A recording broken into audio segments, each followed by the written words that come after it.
He literally ran away. It's a shocking thing to even say out loud, isn't it? Right. The governor of California flies clear across the country, all the way to Washington, D.C. For a reason of critical national importance. Exactly. Seeking urgent emergency relief for victims of those devastating Los Angeles fires. And this was aid, by the way, that had been promised to them. Promised by the administration, by MAGA Republicans. This wasn't a cold call. No, but instead of getting a handshake or even just a staff meeting to talk about basic humanitarian support, the core finding from the sources we looked at is just staggering. It is. The finding is that Donald Trump was deemed, and this is a quote, too scared to meet with the sitting governor of California. Too scared. On an issue this pressing, with lives and homes on the line. Yeah. The sheer political audacity of that is hard to wrap your head around. Well, it's more than just audacity. This isn't just, political theater. This is a profound institutional failure. Yeah. It goes way beyond the usual partisan squabbling. Oh. Because this refusal, it runs directly counter to this fundamental American tradition. I mean, for decades, it's been a given that you provide emergency aid to victims of disasters. Regardless of politics. Exactly. It doesn't matter if the state is red or blue or who the governor is. To politicize basic human need like this, well, the sources suggest it sets a truly dangerous precedent. And the consequence was Newsom was met with, just a vacuum?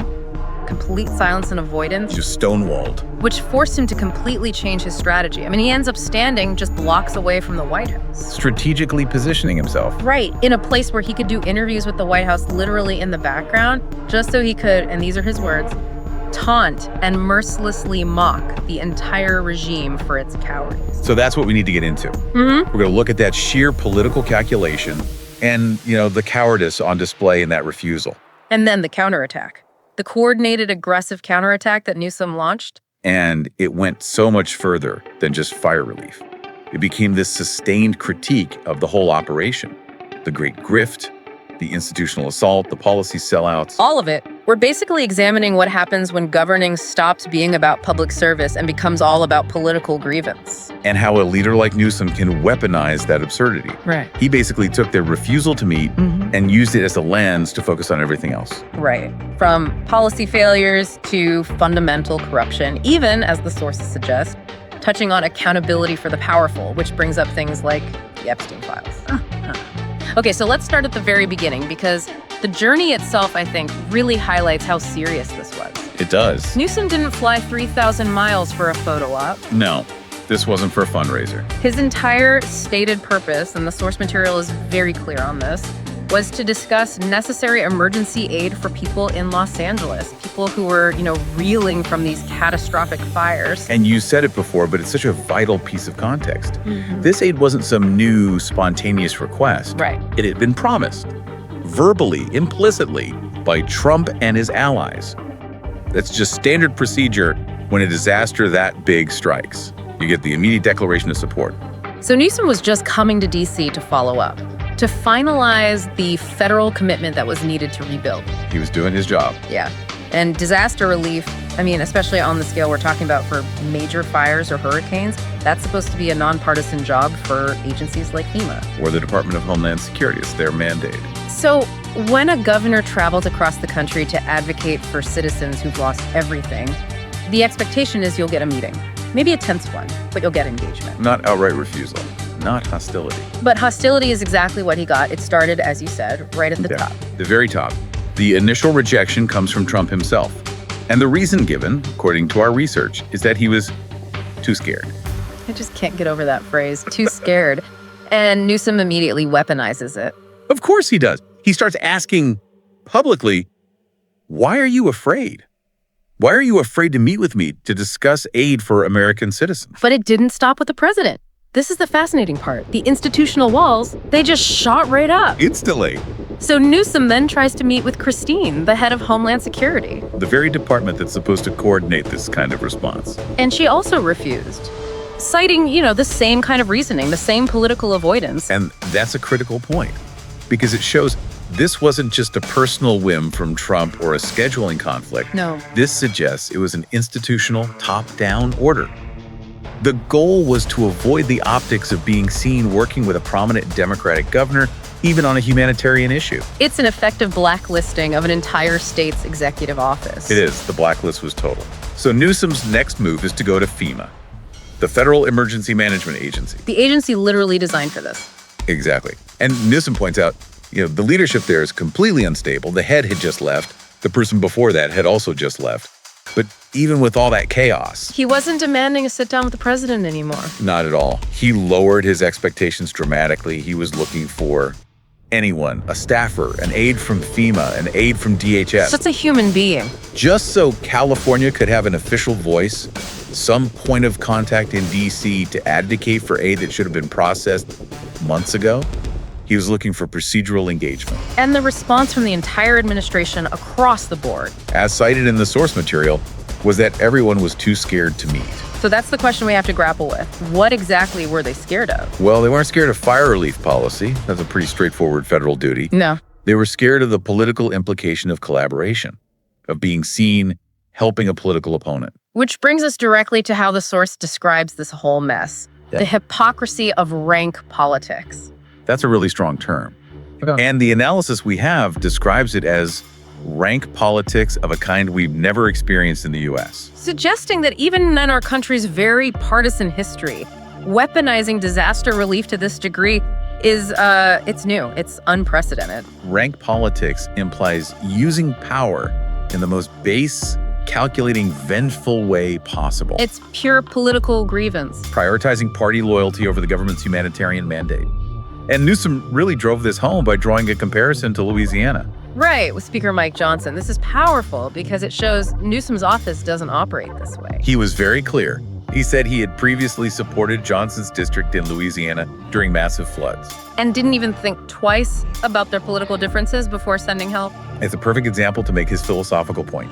He talks about the universality of the human condition, that when people are struggling and suffering, that should transcend politics. When your house is underwater or burned to the ground, the R or D next to a politician's name shouldn't matter. And he showed that with his actions. He offered aid without condition. And he also reminded everyone that he'd extended that same open hand to Trump before. In a very hostile environment. Yeah, he recalled visiting Trump in the Oval Office for 3 hours. He was the first major Democratic governor to visit after the election.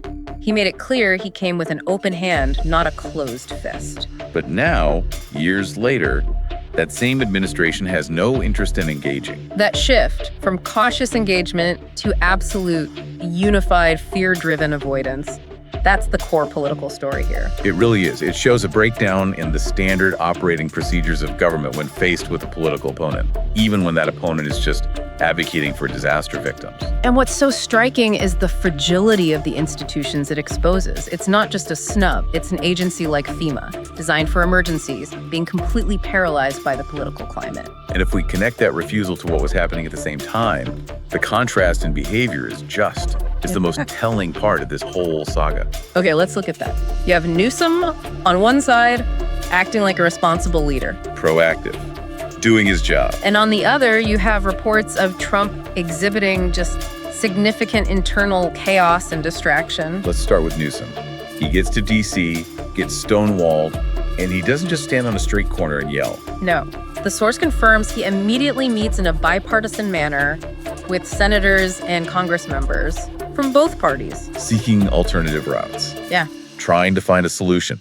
That is the definition of professional governance. You go across the aisle, you try to fix the problem. Meanwhile, as Newsom is trying to get aid for thousands of Americans who lost their homes, the sources say Trump was acting pathetic and cowardly. Pacing around the White House grounds and, quote, yelling. Yelling about these intensely personal political grievances, things that had absolutely nothing to do with governing. And the grievances were so specific, which is what makes the contrast so sharp. He wasn't yelling about, a foreign policy crisis. Or infrastructure, or anything that affects the country. He was complaining bitterly about the use of blue slips. And his inability to appoint judges and United States attorneys. So for anyone listening who doesn't follow the deep procedural weeds of the Senate, what exactly is a blue slip? So a blue slip is basically a Senate tradition. It lets a senator from the home state of a judicial nominee register an objection. Okay. And if that home state senator withholds their blue slip, it could also just kill the nomination right there. It's a powerful tool. So it's a procedural check on who gets appointed to the federal bench in your state. Exactly. And the fact that the president of the United States was reportedly pacing and yelling about that, a procedural detail that affects his personal political legacy. While a governor is across town begging for humanitarian aid. The distortion of priorities is just incredible. It's palpable. One man is focused on immediate human suffering and trying to work with both parties. The other is focused exclusively on internal power games that benefit only him. And this is where the story gets even more bizarre, because it connects his personal grievances to this visual evidence of his distraction. Right. While this whole confrontation is happening, reports indicate Trump was also overseeing the construction of a lavish golden ballroom complex. Right there on the White House grounds. It's a literal physical manifestation of his warped priorities.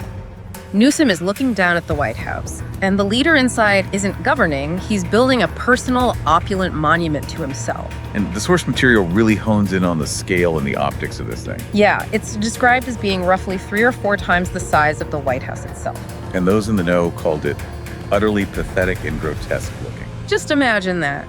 The leader of the free world is avoiding a meeting on fire relief because he's busy micromanaging the construction of his own private party space. And the irony here is just so rich.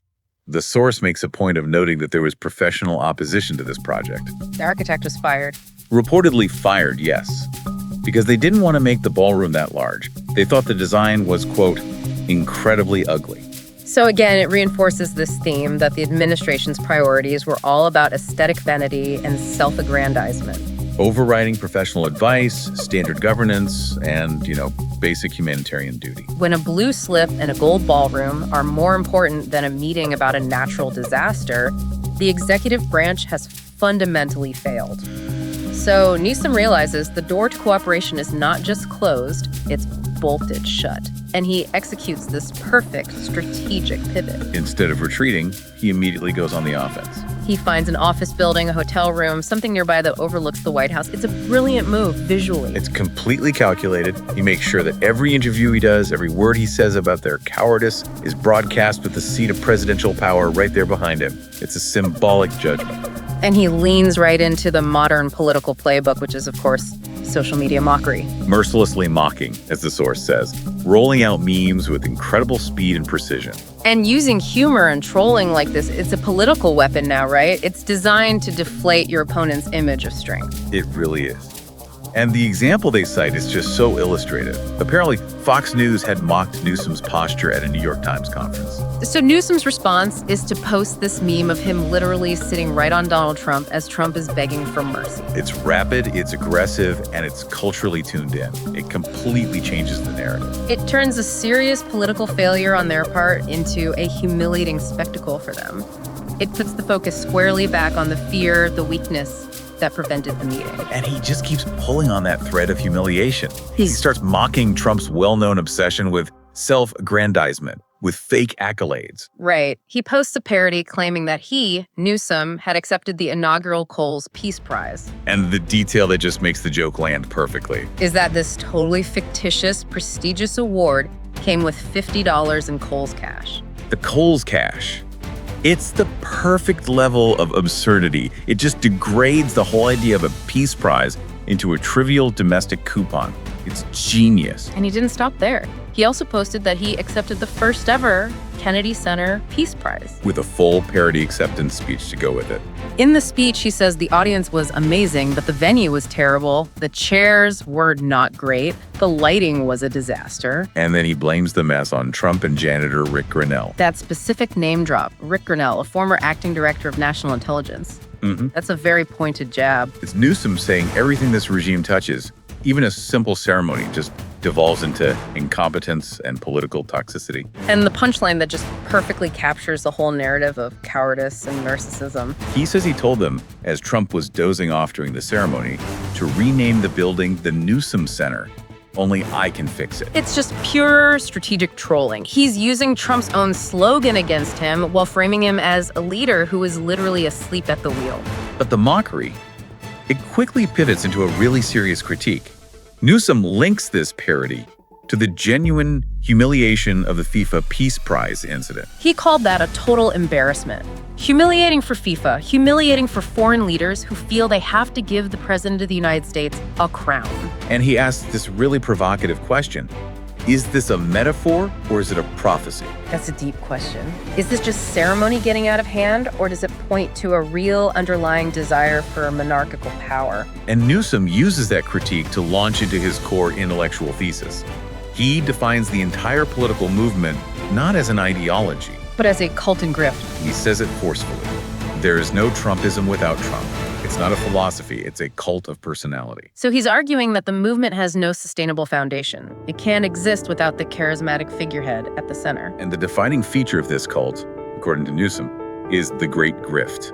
He defines the whole thing as a grift, pointing to the levels of corruption, crony capitalism, state capitalism. So the refusal to meet him over fire aid isn't an anomaly. It's just a symptom, a small example of the Great Grift in action. And his argument is structural. He says without Trump as the central figure, the movement can't hold together. Because it's not based on shared beliefs, it's based on transactional benefit and political loyalty. And he says you can already see it fraying everywhere. He points to figures like Rubio, Vance, Fuentes, Tucker, Shapiro, all these different factions that only really unite around one person. So he's suggesting the ideological cracks are already showing. And that's why an act like refusing to meet a governor isn't just a snub, it's a necessary part of the grift. You have to punish your opponents and reward your loyalists, even if it means ignoring your basic duties. So Newsom understood that just mocking the personality wasn't going to be enough. He had to pivot again to attack the actual tangible consequences of the administration's policies. Which brings us to this really substantive critique about selling out the next generation, specifically on climate and technology. He zeroes in on one specific decision, which he calls one of Trump's worst: rolling back vehicle fuel standards. And this had happened just yesterday, according to the source, so it's immediate. Newsom flat out called it an act of selling out the next generation's economic future. Let's just drill down on that for a second. Rolling back fuel standards, what does that actually mean? It means the U.S. is abandoning mandates that require cars and trucks to get better gas mileage and have lower emissions. It's a retreat from efficiency. And that has immediate economic consequences. Layered consequences. First, it forces Americans to pay more at the pump for what he calls worse technology. So it's bad for the environment, it's bad for consumer wallets, and it's terrible for innovation in the auto industry. But Newsom argued the real danger here is geopolitical. It's about economic competition. Exactly. He contends that by choosing to go backward, to double down on outdated technology, the U.S. is basically handing the future to China. Allowing China to clean our clock, as he put it. He argues China is just poised to dominate the market by flooding the zone with new advanced tech, electric vehicles, better batteries, all the related infrastructure. And the U.S. will lose that economic race. That's his argument. He's framing the climate issue not just as an environmental problem, but as an immediate economic and national security threat. He said, being America first has to mean doubling down on innovation, on entrepreneurialism moving forward. And that we should be supporting our legacy auto companies like GM and Ford, but not letting them double down on stupid or try to recreate the 19th century. The path to power is through innovation. Okay, let's shift to the institutional assault. This critique is much broader. It's about the deliberate degradation of how government is supposed to work. And this ties right back to FEMA refusing to meet him. His core critique was that the one common thread in all of Trump's actions is this assault on institutions of independent thinking. If you erode the ability of an agency, whether it's the EPA or a FEMA or the DOJ, to function based on expertise and facts instead of political loyalty, they just become political weapons, used to reward friends and punish enemies, not to serve the public. And he provided this shocking example to prove his point. The narco-trafficker partner. He highlights the incredible absurdity of an administration claiming to be tough on fentanyl and cocaine, while simultaneously pardoning someone like Juan Orlando Hernandez, who Newsom claimed was one of the great drug dealers and drug runners whose actions hurt countless lives in the U.S. Pardoning a major alleged drug trafficker directly undermines the work of the Department of Justice. It's a profound, hypocritical contradiction. And it suggests that political favor or some kind of transactional gain is more important than the rule of law. And that goes right back to the point you raised earlier about corruption and the lack of accountability for the powerful. This is what people are talking about when they bring up things like the Epstein files. It's this idea that there's a different set of rules for the politically connected, whether it's alleged drug runners or people caught up in other major scandals. Newsom then broadens this. He says the administration's entire approach to law and politics is ready, fire, aim. Instead of the standard ready, aim, fire. It's a perfect description. Shoot first, ask questions later. It captures that erosion of process and principle. The refusal to talk to FEMA, the obsession with blue slips, the pardons, it all fits that pattern of impulse over process. Which led him to his conclusion. This is a fight for the rule of law, not the rule of dawn, or the law of the jungle. Meaning you can't have a system where decisions are based on personal vengeance or chaos. There have to be predictable, established legal standards. No one is above the law. And then he made this really thoughtful historical connection, invoking the 27 grievances from the Declaration of Independence. Right, noting the similarities between the colonists' complaints against the king and the complaints many people have today about the erosion of their governing institutions. It's a powerful move. It reframes his critique as a fundamentally conservative argument. He's trying to preserve the foundations of American governance. And finally, he hit them on the economic side with that massive $12 billion farm package. Which, for context, was a bailout.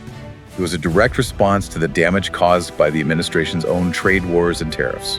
So the government was using taxpayer money to fix a problem the government itself created. Exactly. And Newsom used that to just hammer his critique of protectionist economics. His statement on it was so simple and so devastating. Good to see the White House finally admit what everyone else has known all along. Tariffs are taxes on America. It just cuts right through all the political rhetoric. It defines tariffs not as a tool to protect industry, but as a hidden tax on American businesses and consumers. A tax so damaging, it required a $12 billion handout just to help one sector survive. It's a perfect final point that ties the grift directly to the cost paid by the average person. So, beyond this immediate political brawl, the sources we reviewed provided this really necessary counterpoint. A moment of good news that just starkly highlights what the administration's agenda is actively undermining. It's a perfect juxtaposition. Let's talk about climate progress. The source noted that the Antarctic ozone hole this year was remarkably small, the shortest lived it's been since 2019. It maxed out at 21 million square kilometers and closed early. NASA ranked it as the 5th smallest since 1992. This is real, measurable environmental success. And the reason for it is directly attributed to one thing. The global ban on ozone-depleting chemicals, which was put in place by the 1987 Montreal Protocol. And that protocol is just this concrete historical example of humanity actually working together on a massive global scale. And achieving real results. Healing the planet's atmosphere. Scientists confirm the recovery is on track. It proves that international cooperation works when you have the political will. But the flip side of that coin is the massive contrast with the Trump rollback. So while the ozone layer is healing, thanks to decades of global cooperation, the administration is reportedly working overtime to reverse this progress. Having declared a war on clean energy right here at home. And this war has immediate, tangible consequences. It means pushing policies that are forcing clean energy plants to shut down. Which means lost jobs in a growing industry, higher energy bills for people. And a deliberate, ideologically driven shift back to dirty, polluting fuels. It's a choice that ignores both the science and the huge economic opportunity of future energy markets. And the ultimate sign of this global isolation. The U.S. didn't even send a delegation to the COP30 summit, the major international climate conference. So the rest of the world is moving forward, embracing the clean energy revolution and setting new goals. Without the United States. It's the same pattern of isolation and refusal that Newsom experienced in D.C., but now playing out on a global stage. Okay, let's wrap this up with the two final humiliations that Newsom used to just drive his point home about the moral degradation of the regime. The first one involves the Department of Homeland Security, the same agency that refused to meet Newsom about fire relief for American citizens. Their actions are just deeply cynical. They posted a photo of ICE and Border Patrol agents in front of military vehicles. Terrorizing the migrant community, as the source puts it, with a highly provocative caption. Right. During the holidays, the caption they chose was, "You're going ho-ho home." It's callous. It's deliberately provocative. It's coming from an agency that was supposedly too scared to discuss basic humanitarian aid for people already inside the country. The contrast is just shocking. Political cruelty for the cameras and humanitarian cowardice behind closed doors. And Newsom's counter was so powerful and so strategic. He quotes Matthew 25:35. I was a stranger and you welcomed me. It's a biblical inversion. He's using the language of Christian morality to directly challenge the hypocrisy of their actions, especially given their base of support. He's weaponizing their own faith against their lack of empathy. And then finally, Newsom delivers this closing anecdote that just perfectly sums up the level of pettiness and cowardice by contrast. He recalls greeting Trump on the tarmac in LA on a previous visit, even though Trump had been calling him names like Nuscum. And despite all that, he greeted him and even gave Melania a kiss on the cheek. It's a small act, but it's an act of political courtesy. It shows he could rise above the personal insults for the sake of his office, for the sake of state function. And Trump, by running away and citing fear, demonstrated he cannot. It's a stunning display of political pettiness replacing statesmanship, and it leaves the American people caught right in the crossfire. So what does this all mean for you, the listener? What we have here is a clear, documented picture of a political environment that's just defined by personal grievance, by institutional capture, and by performative cowardice. Yeah, synthesizing the key takeaways, that refusal to provide basic fire aid. It wasn't an accident. It wasn't a scheduling mix-up. It was a calculated political decision that goes way beyond normal friction. It showed a willingness to put rank politics, the protection of a specific narrative, above human suffering. Above the mandated role of federal agencies like FEMA. Exactly. And it all culminates in this incredible contradiction. You have a regime that's obsessed with chasing fake global peace prizes and is consumed by these intensely personal grievances. Yelling about procedural things like blue slips. And micromanaging the construction of ugly gold ballrooms that are 3 times the size of the White House. And that same regime proved too pathetic, too cowardly, to even address a genuine domestic disaster relief request from a sitting governor. And that, as the sources stress, is the hallmark of a completely failed priority structure. So, let's leave you with a final thought to chew on, building on this idea of the institutional assault. Newsom's point about the larger grift and corruption is so critical. We've talked about the pardons, the policy sellouts, the erosion of independence. So consider this. What specific lasting structural damage is done when high-level officials prioritize political loyalty and fear over the established legal and humanitarian mandate of an agency like FEMA or the Department of Justice? When an institution refuses to do its core, non-political, job-like coordinating disaster relief purely out of political fear, that damage ripples out.